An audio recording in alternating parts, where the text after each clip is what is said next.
All right, welcome to Now This is Podcasting. I'm your host, Connor, and I'm here with Calvin. Hey. And we've been doing a lot of classics lately, and this was one of my picks. We're doing Casablanca today. Yeah. And a film that I actually haven't seen before, despite my education. It feels like when they... Because this is talked about as like one of the... Like, maybe a perfect movie. That's weird, because, I don't agree with that. Well, I mean, I don't either, but people have said that. Well, we didn't even watch Citizen Kane in school. I actually did that for just funsies on the outside. We talked about it like a lot of other ones. And, I mean, the reason you don't watch Casablanca is because you don't need to understand the era. It's not a special movie. I don't know. I liked it.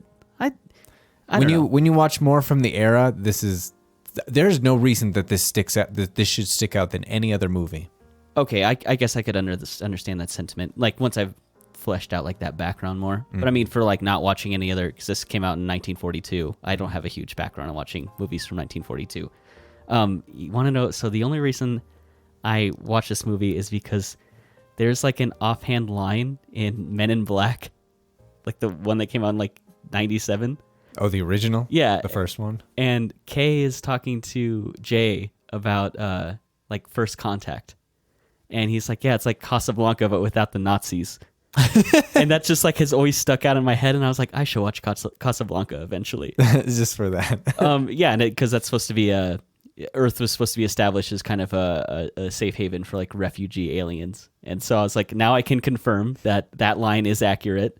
What a great meta film joke. Isn't that great? And the only reason I want to watch this classic of cinema is because of an offhand line in Men in Black. But what are your first impressions of this? It's a fine story, fun sets and characters, but I mean, it's really mediocre in terms of overall execution and theme. There are lots of much more interesting films, even within the era, than Casablanca. Not necessarily in terms of Hollywood films, because they're all the same. They just pick a formula and stick with it. Like I can't tell you why this is considered one of the greatest films of all time, or why anyone even knows about it that's younger than 60. Or yeah, I mean, honestly. Right. I thought this was a charming bit of ally World War II propaganda, loosely covered in a love story. That's exactly what I said. This is not a romance at all. I certainly understand more references now that I've seen Casablanca, so I have that. I do like this, though. I thought it was, for what I was expecting to see, I guess I thought it was better than that, because we've watched some, I mean, not even like old, like, I mean, just kind of going back into like some 80s, and I was like, these kind of suck, so I was like, go back another couple decades, like, these probably aren't very enjoyable either. There's a lot of stuff in this that I actually liked. I thought there's like interesting kind of metaphors in it, and I think this is really, I mean, there's one, this is just like an allegory for a different story, but it's kind of wrapped up in a love story. But along the way, I think there's a lot of kind of fun stuff with it. So I liked it. I thought it was fine. Yeah. So we can get into the look. One thing I really liked about it is it's almost in like one setting. It's in Rick's club. Yeah. And there's so much stuff in just like the first 20 minutes of the film. I mean, it's not very often that I think you can see a movie nowadays where you get to just sit in like one spot and just watch something happen. We did just watch a movie. We did a podcast a little bit ago on a movie called The Humans. Yeah, I was thinking the exact same when you were saying that. Like, like, well, we did just do The Humans. But we talk about in that, like, that's not a normal audience movie. And that takes place all in like a New York apartment. This mostly takes place in Rick's club, and there's a lot of stuff that happens. Like, there's kind of like this myth building around Rick, like he doesn't drink with his guests, and there's like the number 2 banker in Switzerland wants to have a word with him. He's like, oh, well, the number 1 banker is our chef now, and yeah, I like kind of, and it's Rick's club, and there's like that myth building around him. And Rick has different names for different people: Eric, Richard, yeah. Mr. Rick. It's just depending on his relationship, he has just a different persona that he gives them. So yeah, it really helps elevate that myth of him, of Rick. Yeah, and then there's the Nazis that confront Laszlo. Rick confronts Ilsa. There's Sam and Ilsa like kind of have flashbacks of that romance, and all this takes place like so early in the movie, and it's all just in one spot. And so I can't like really get too deep into the look because it's really kind of just one big set. But it's all like really kind of compelling, and there's like so much going on that like I'm not really annoyed or worried that I'm staying in one spot. You get these Star Wars movies where you have to travel to 12 different planets, or like Guardians of the Galaxy where they go everywhere. And it's nice to just see a movie that's contained, you know? Yeah, and that's really the charm of Casablanca. It's all of its sets and characters. You've this giant melting pot of cultures and languages, this lavishly designed club where all of the side characters are extensions of the atmosphere with little glimpses into their personal lives, like what brings them to Casablanca, who they love, who they hate, their vices, predators in their helpless prey trying to get out of Casablanca and escape the Nazis with, you know, their dark pasts, and other characters that have hopes for brighter futures.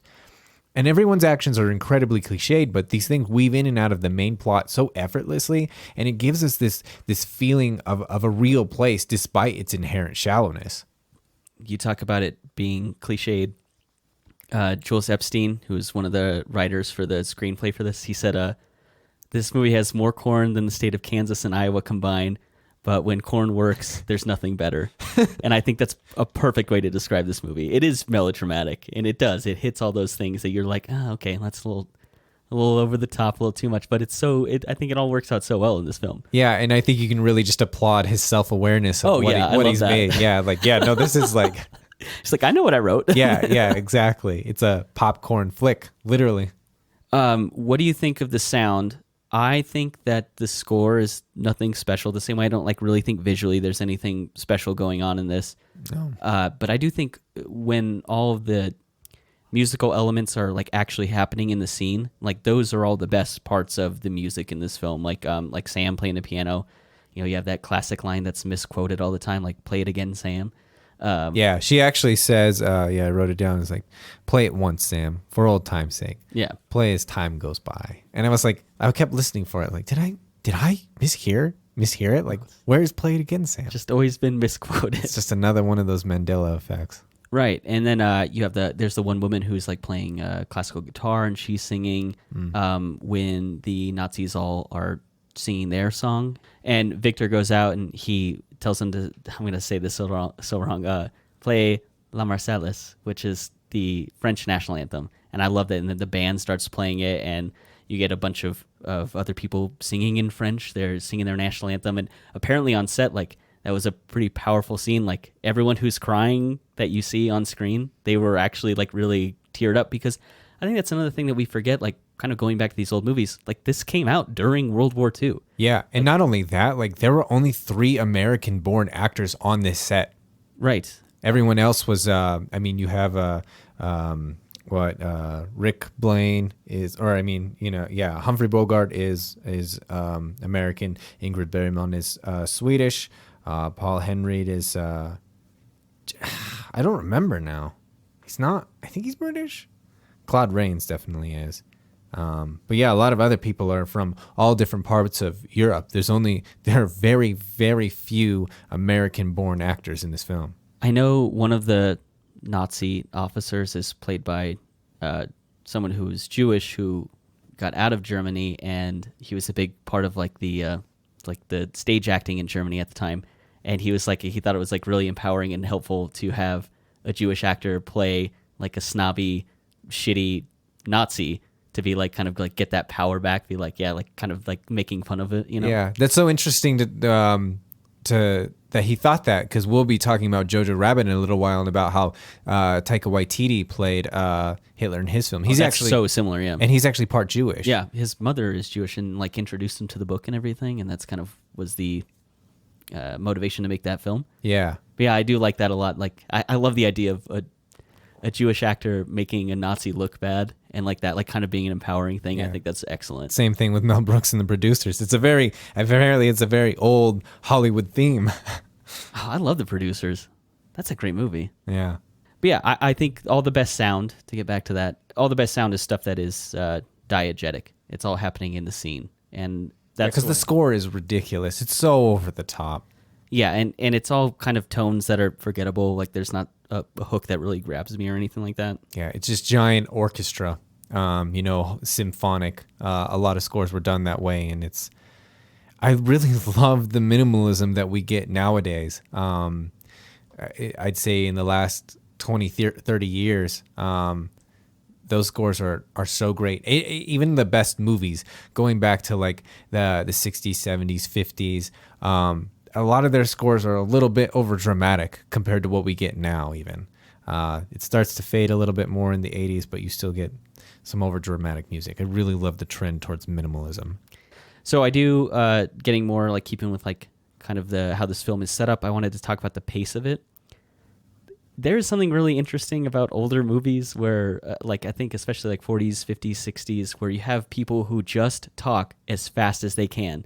And they're not even reacting to what the other person is saying. It's like, he's done talking, it is my line now. Which is why I also have a whole section on jokes in Casablanca that I don't think are intentional jokes, but just it's a line delivered, and then the way they immediately move on to it, it's like so comedic. It's like this like kind of nonchalantless, like throwing away a line and then like moving on from it is like really funny to me. I used to watch this show, Dragnet. There's a couple different iterations of it. One was in like 1967, and I watched that reruns. I didn't watch it. I wasn't there. But they do the same thing where they just, and this is decades after Casablanca came out, and they're still doing that. It's a detective, and he's got his partner, and the one detective is basically explaining all the clues and everything they found. And then at the end of the episode, he basically recaps the episode. And this movie felt like the same way as that. It's like, it's just people like really talking at you a lot. They've said their line, I will now speak my line, and we exchange information without regard for what the content of the person, what they said. Right. Okay, so let's move into characters. Let's talk about Rick. You have a note here about the hero archetype. Yeah, just kind of a general, like, he's a good guy, or like, but has like a dark past, like lone cowboy type thing, very American, coming to the new world. In this case, it's Morocco, and he's escaping for whatever reason. Who knows? It doesn't matter. It's his gun running or whatever, fighting on the Republican side in the Spanish Civil War. That's really all it is. Is like, he is a club owner now, but like his past is fighting on the side of the little guy. So I have a different thought. I did a little research, and I came up with that he's the lover archetype, not the hero. And this is a character who like creates relationships, wants to evoke emotions. There's also like other descriptions where it's like someone who like lives lavishly, like enjoys the finer things, which I think that character kind of embodies a lot. Him owning the club, and there's a part where like he goes to the safe and he just pays out the money, because it's no big deal to him. So I wonder, is the lover archetype a real thing, or is that just like a made up thing I found just kind of researching this character? Is that something like is traditionally thought of as a real archetype? In my professional opinion, that sounds like bullshit. Okay. I've never heard of something like that before. I also disagree with all of those motivations. I think he's paying out the winnings because he doesn't care, because he's just doing the right thing. It's more hero archetype. He has like a sentimentalist side as well, but it's doing the right thing. And those are all ideas of the hero, and especially with the way the film ends, with him, marching off and to resist Nazis in general, like join the opposition. It's just pure hero the whole way through. This is why it's not a romance. It's because the entire thing, his entire romance with Ilsa is just contrived in order to balance the idea of duty and the naivete of running away, because that's what he's doing at the club, is just running away, trying to hide out. But Laszlo represents this idea of duty, and when he's there, he forces Rick to confront these two things within himself. And so this is why that Rick is like a hero archetype. I don't know what. To be fair, I agree with you. I just wanted to like add something to the conversation. This is like I was just kind of searching around and poking around. I found an article or two that says he's a lover archetype, which is something I'd never heard of. Yeah, me either. But it was just saying like, someone who goes out of the way to bring joy or do something nice to a lover, which I think you could say that that's what a Rick hero does, but that's also what a hero does. Yeah, exactly. That's why like the hero archetype is really, really broad, Yeah. which is why there are only a few archetypes, is because they encompass a wide range of actions. Yeah, I just saw that and I was like, oh, Calvin will get a kick out of this. Let's I think make up that's- an archetype. Yeah, I think that's just some person that like, oh, I've discovered something different. I've made a name for myself in like, I mean, no, man, like this stuff has been. If you really want to get into archetypes, go read Carl Jung, because oh my gosh, if you want, Don't make me press that button, dude. I'll get on the Jung train. I'm not going to get on the Jung train because but if you really want to get into the drivel of psychobabble, that with really no justification, a lot of Jung's writing is like that. Like it sounds like profound, but it's really just like it's called who is it? Deepak Chopra, I think is his name. He is like a talking head, like religious political figure. He says things that sound like they're profound, but they're really not. They're really empty. So they're a pejorative referred to as a deepity. Like that's. Okay. I like that. I'm pretty sure it's Deepak Chopra, but deepity is definitely a thing. But it's something that sounds like it has depth, but it's actually meaningless. Right, which I think the lover archetype is that. So. Yeah, it's just embodied in the larger overall arc of the hero. So one thing I want to add to that hero archetype that I think Rick has, there's a Bulgarian couple that the wife is seeking help from Rick in the club, and she talks about how this is kind of an obvious bit of foreshadowing to me. She's like, well, what if, you loved a woman and she would do anything for you, and she did something that, to make you happy, and she had to lock it away, like, would you still love her? Which is essentially what is going on with Rick and Ilsa. And the kind of the thing that she's going to do that is lock away, but to make her husband happy, is to get the visa paper she needs to get out of Casablanca, is to sleep with the police captain. And instead of allowing her to go through with that, Rick lets him like bet at the roulette table, make sure he wins. That way he gets the money to pay for the visa. And so I just wonder, like, and it's the same couple at the very beginning of the movie when the plane lands. They're like, hopefully we'll be on that plane tomorrow. So it's like, I like that couple kind of keeps reappearing throughout that. But I think that, like, I think it's like a fun little, to me, it's kind of like a meta story within the actual story. It's like the same thing being told again, but on like a smaller scale. Yeah, that's actually a really weird quirk of like Hollywood movies in general. They have this idea of twos and threes, and what they'll do, and what I mean by that is they'll include several recurring motifs like sayings or actions or objects throughout the film. And examples in Casablanca, I only wrote down a few. There's just a ton. But you have that pickpocket who's like vultures everywhere. He happens twice. It's not really meaningful. It's just like give us flavor to the story. You have Ferrari's fly swatter. Every time Rick leaves, he just swats the table for no reason. I hadn't even noticed that. That's a good one. Yeah, exactly. There's the glasses get knocked over a couple times in a few different places. There's the line, never was much of a businessman, which I think is like why you don't need the Bulgarian subplot of that couple, is because it's heavily insinuated throughout it that he's an idealist. Not, I mean, is told to him throughout the whole movie. Yeah. Until the very end when they're like, oh, I always knew you were a realist. It's like comes to fruition, Yeah, exactly. And then you have the here's looking at you, kid. And it's funny, that's actually not a line in the script, but it was a phrase that Bogart would say to Berryman when he taught her how to play poker between takes. Really? Yep. Yeah.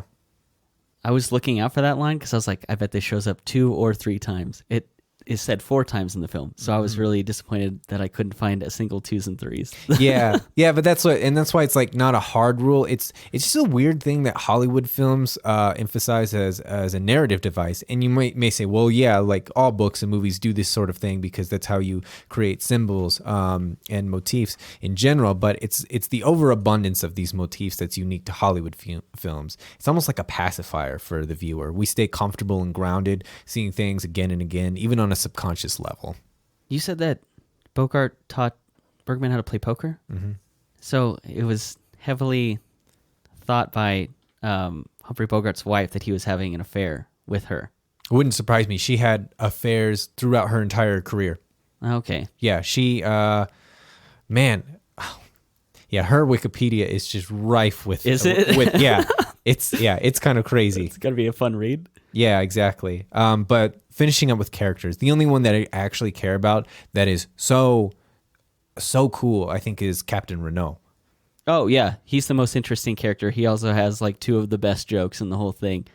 There's a part where he makes the bet with Rick about if they'll get out of Casablanca. If Laszlo escapes, And he's like, "Oh, I'll bet you 20,000." He's like, 10,000. I'm a poor corrupt official," which is just a great line.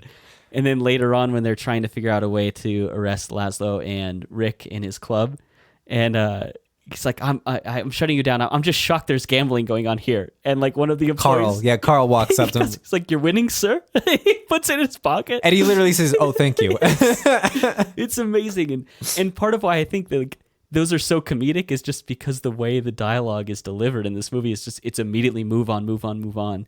And so it is funny because there's not even time for that joke to breathe at all.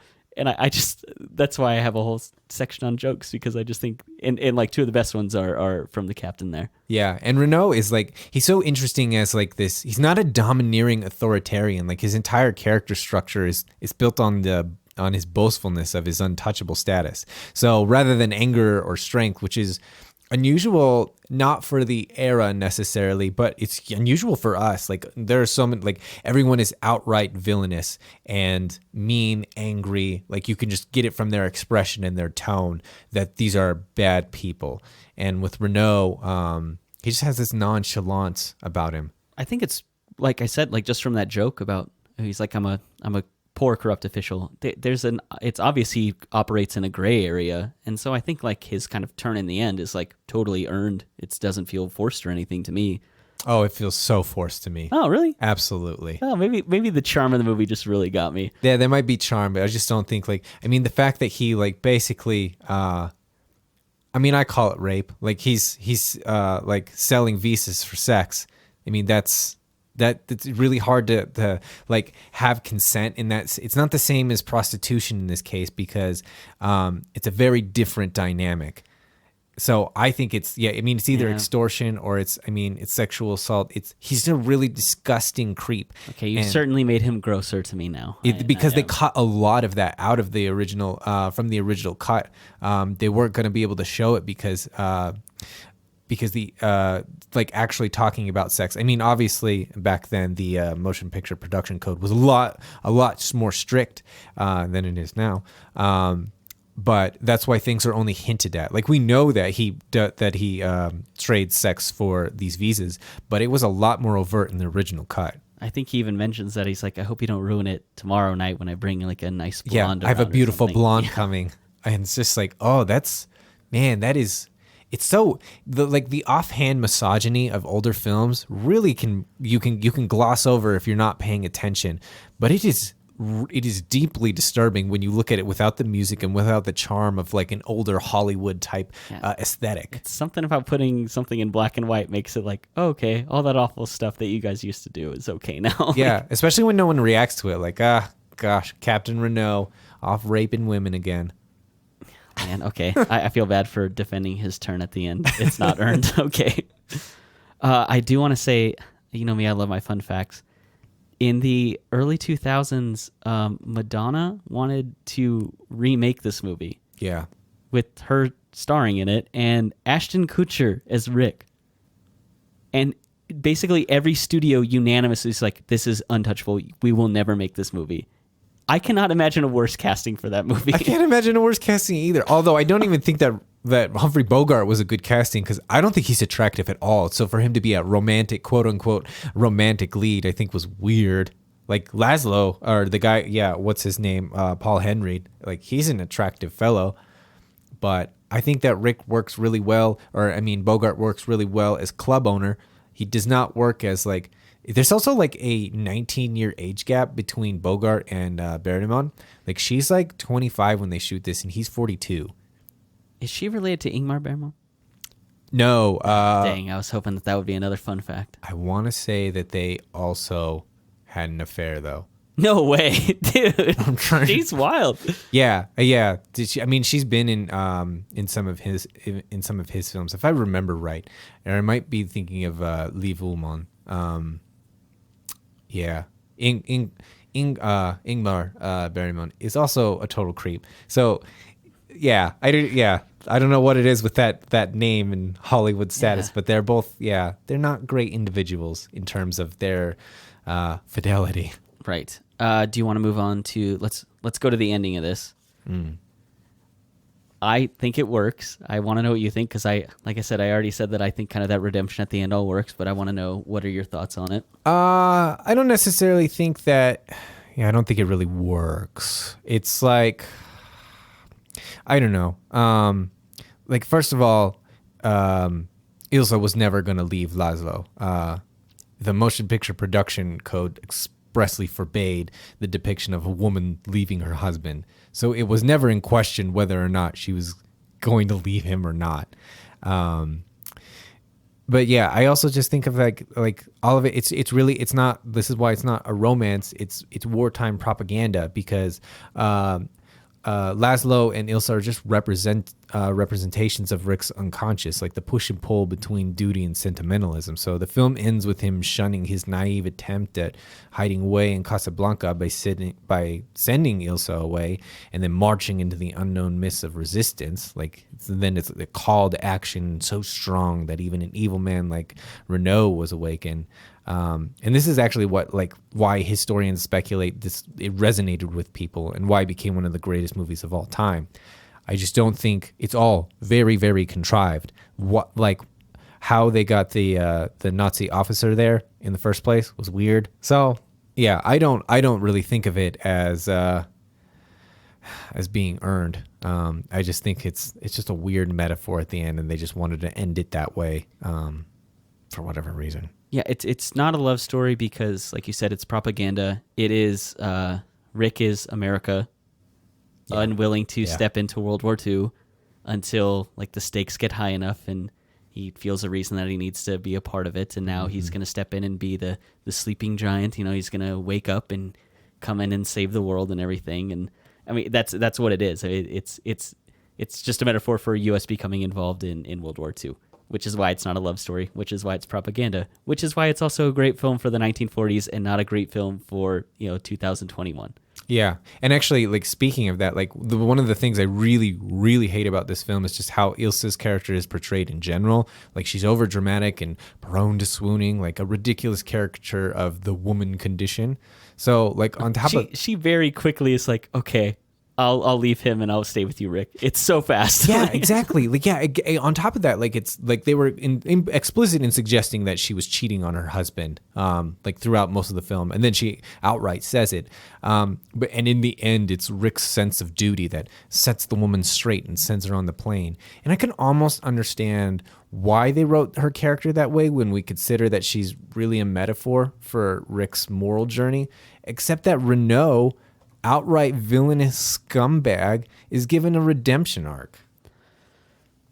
I wonder, is that supposed to represent countries after World War II being like, oh, we realize the folly of our ways and we're going to come around to... I think it's just all types of Americans being rallied around like, yeah, you might have been a scumbag before, but at least you're not a woman. Right. Like, that's basically... yeah. What are your final thoughts on this? I think I have a pretty good score for this one. How many Usual Suspects would you round up for this one out of 10? That's funny. We'll get that confused when we actually do the Usual Suspects. Right. It's a fine movie. It's really hard to pin down why it's an all-time classic. Even the studio's executives that greenlit it didn't think it would amount to anything special. It's just another star-driven story. So nothing is visually interesting. The characters are archetypal. Nothing transcends the era. So why this one? Again, I can't tell you. You want to talk about how it doesn't make sense why it transcends or anything. In the 80s, the script was sent around to basically every major studio, and a couple people caught that it was the Casablanca script, but everyone else was like, it's too dated, too much dialogue, not enough sex. It was basically the critiques of the of Casablanca, like this movie that's hailed as like one of the greatest all time. In the 80s, people were like, this is garbage. So That's so funny because then the 80s proceeded to make nothing but that wasn't garbage. garbage. Except for The Fly. I don't know why. I have a deep connection with that movie. I love it. That's so strange. It feels like we've dogged on this a bit. I still really liked it. I put this like a 7 out of 10. I liked it. It's a 6.3. I've seen better. Okay, we're not that far off then. Yeah, there are things that work. It's a good story. But it's like Jaws. Why does it matter? I don't know. It's just cliches and things that just continue to resonate. There's nothing. I mean, at least in Jaws, there are some film elements that were interesting. There's nothing like that here. No, yeah, I think we stated that when we talked about the look and the score. It's like nothing to really look or see here. But I do like your idea of going back and watching more stuff from that era, and maybe that'll really drive home that maybe this one isn't that special, or maybe I'll really realize that this one is really special. Maybe I'll prove you wrong. Yeah, maybe. But yeah, with that, we're wrapping this one up. I'm your host, Connor. I'm here with Calvin, and you can reach us on Now This Is Podcasting 100@gmail.com. We also upload these videos to YouTube. We have a comment section there. I check them all the time. You can also find this podcast on Spotify or Apple Podcasts, pretty much any platform that you want to find a podcast. With that, thank you for listening to Now This Is Podcasting.